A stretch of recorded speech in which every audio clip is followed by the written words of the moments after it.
Jeff played on Savatage's comeback, continuing the legacy. Once upon a time, drummer Jeff played had simple dreams, to record an album and hit the road on tour. Fast forward over 3 decades since he joined Savatage for their 1994 tour supporting Handful of Rain, and his journey has blossomed into an impressive legacy. With 3 iconic Savatage studio albums under his belt, a live record capturing the final show of that tour, multiple gold and platinum records with the Trans-Siberian Orchestra, 5 albums with Metal Church, and countless performances around the globe, Plate's career is nothing short of remarkable. After a long hiatus since their last world tour in 2001, Savatage made a triumphant return last year, announcing their first tour in 23 years. Kicking off this month in Brazil, Argentina, and Chile, the band is set to take Europe by storm this summer with a mix of festival and headline shows.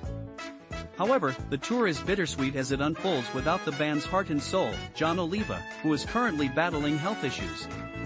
Despite his absence, Oliva remains the band's musical director, guiding the lineup from the Dead Winter Dead era Plate, bassist Johnny Lee Middleton, vocalist Zach Stevens, and guitarists Chris Caffery and Al Petrelli as they rehearse at the iconic Morrison recording studio in Tampa, Florida, where Plate first met Oliva and the late producer Paul O'Neill 31 years ago. Before the band's comeback concert at the Monsters of Rock Festival in Sao Paulo, Brazil, Plate sat down for an engaging chat about the excitement surrounding Savatage's return. Here's what he had to say. Blabbermouth *, how have rehearsals been going? Jeff * extremely well. This time around, we're taking a fresh approach to Savatage. With Jon not being on stage, it opened up a whole new scenario for us. We can't replace Jon, his voice, his energy, his persona are irreplaceable. He's the Mountain King. I really admire Jon for saying, guys, go ahead and do this. I can't be on stage, but I want you to play this music. It needs to happen. It's a tough call for him, especially with everything he's going through, but he's given us his blessing, and that means a lot. Looking at our set list, we have to include the classics, the title tracks and the hits. But we also wanted to make sure we served this lineup well. We've all been playing this music for years, but we've also learned a lot from TSO about being meticulous and prepared.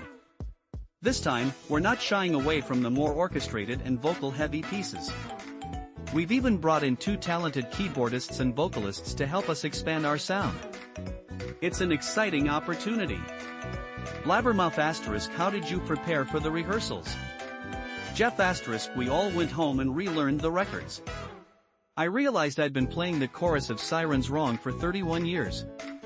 We all had our moments of rediscovery vocally, on guitars, bass, drums, and with our new keyboardists. Muscle memory can be tricky. I found myself reverting to how I played things 20 years ago, even while trying to read my notes. But as we've been working together, it's been amazing to see how much better everything sounds when we relearn it note for note. It's a noticeable difference, and it's really cool to be part of this process. Blabbermouth *, how does this differ from how Savatage previously approached rehearsals? Jeff *, when I joined Savatage in '94, it was a tough time for Johnny and Jon after losing Chris Oliva. I was excited, but we didn't spend as much time meticulously going over everything. Now, we've stripped everything down and are relearning from scratch. We're deconstructing every song, especially from Gutter Ballet onward, where there's so much vocal layering. The approach this time is to really focus on every note and every hit, and it's going to sound fantastic. Blabbermouth * revisiting Savatage after all these years, did you hear anything in a different light or experience any newfound appreciation for the band's music? Jeff * absolutely. Before I joined in 1994, I only caught a glimpse of Savatage through a couple of music videos. But when I got the chance to dive into their catalog, I was blown away by the diversity of their music. Now, as we prepare for this new venture, I'm rediscovering just how incredible this music is. The way the Oliva brothers wrote, the production by Paul, and the unique sound they created, there's nothing else like it. I've asked other journalists to name a band that sounds like Savatage, and they can't. The music is timeless, and it's clear why people still want to hear it. Blabbermouth * turning back the clock, you and Zach were originally bandmates in Wicked Witch. How did you feel when he left to join Savatage? Jeff * it's a funny story. Zach was in California, and we flew him to Boston to join Wicked Witch. Ironically, the first time I saw Savatage was when we picked him up from the airport, and they were playing at a club. We worked hard as a band, but when grunge hit, we found ourselves in a rut. When Zach got the call from Savatage, I was sad to see him go, but I was also happy for him. It was a turning point for me, and I decided to rethink my life and career. Blabbermouth**, you mentioned that 1990 was the only time you attended a Savatage show, which means you never saw them with Zach. Jeff**, that's right. I moved back home in 1993, and they played a show about 2 hours away. I was working construction and debating whether to go. I wish I had, especially since I missed the chance to meet Chris Oliva. It's one of those missed opportunities one regret. Blabbermouth**, in an unexpected twist, you reunited with Zach the following year in Savatage. Jeff**, when Chris passed, I was still in touch with Matt Leff from Wicked Witch. He suggested I reach out to Zach to see what he was up to. When I called him, he told me Savatage wanted me to be their drummer. I was shocked. Next thing I knew, I was driving to Florida to meet everyone. It was surreal. After years of trying to make it in Boston, I was finally getting my shot. Blabbermouth*, did Zach give you any tips or pointers when you joined? Jeff*, not directly, but the vibe was clear.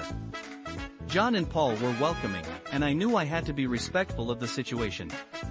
I kept my mouth shut, did my job, and focused on playing well. I knew I had big shoes to fill, but I was ready to step up. Blabbermouth*, as you noted, when the Handful tour began, the band was still on shaky ground. Jeff*, we started the tour in Fort Lauderdale, and right out of the gate, we had bus trouble. It was a tough time for everyone, especially for Johnny and Jon. I remember having a heart-to-heart with Johnny about how hard it was for him. But then, when our bus broke down, it became a turning point. Instead of giving up, we rallied together, and it all clicked from there. Blabbermouth*, this year marks the 30th anniversary of Dead Winter Dead, the album that changed everything for Savatage. What memories stand out? Jeff*, as the new guy, I was just trying to fit in. The lineup was changing, and I was learning the ropes. The standout moment was Christmas Eve, Sarajevo, December 24th, which became a cornerstone for our future. Recording that album was a learning experience for me, and it helped us reclaim our place in Europe. Touring in 1996 was incredible. Everything was sold out, and the energy was electric. Blabbermouth*, if the Handful of Rain tour was bittersweet, the Dead Winter Dead tour was a different story. Jeff*, absolutely. When we got to Europe, the first show was in Bochum, Germany, and it was packed. The audience was so into it, and it was a magical experience. That tour solidified our lineup, and we knew we had something special. The chemistry was undeniable, and it felt like home. Blabbermouth*, why do you think Savatage's music resonates so strongly in international markets? Jeff*, there's a sincerity to the music. From The Dungeons Are Calling to Poets and Madmen, it's all unique and original. Chris Oliva was an incredible guitarist, and Jon's songwriting is filled with emotion. His voice carries a sense of desperation that connects with listeners. That authenticity is why this music has endured. Blabbermouth*, Zach left Savatage after the Wake of Magellan's cycle. How did you process his departure? Jeff*, I wasn't happy about it, but I understood. Zach had a family and bills to pay. At that time, TSO was gaining momentum, and it was clear where Paul's focus was. I was sad to see Zach go, especially since he was the one who brought me into Savatage. Blabbermouth*, that wasn't the last we heard from Savatage, though. Jeff*, Poets and Madmen is an underrated record, but the energy shifted towards TSO. We were touring with TSO, and there was only so much room for Savatage. But Jon's vocals on that record are fantastic, and it was a good lineup, even if it didn't have the same energy as before. Blabbermouth*, you recently mentioned preparing for the upcoming Savatage shows by playing along to one record a day. Did you enjoy rediscovering any material?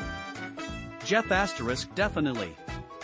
Revisiting The Wake of Magellan was eye-opening. I realized how great some of those songs are, especially The Hourglass. It's one of my better performances, and I've come to appreciate it more.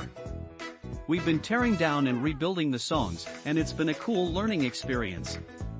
Blabbermouth *, how did it feel to get back in a room together as SAVATAGE and play something besides Christmas music?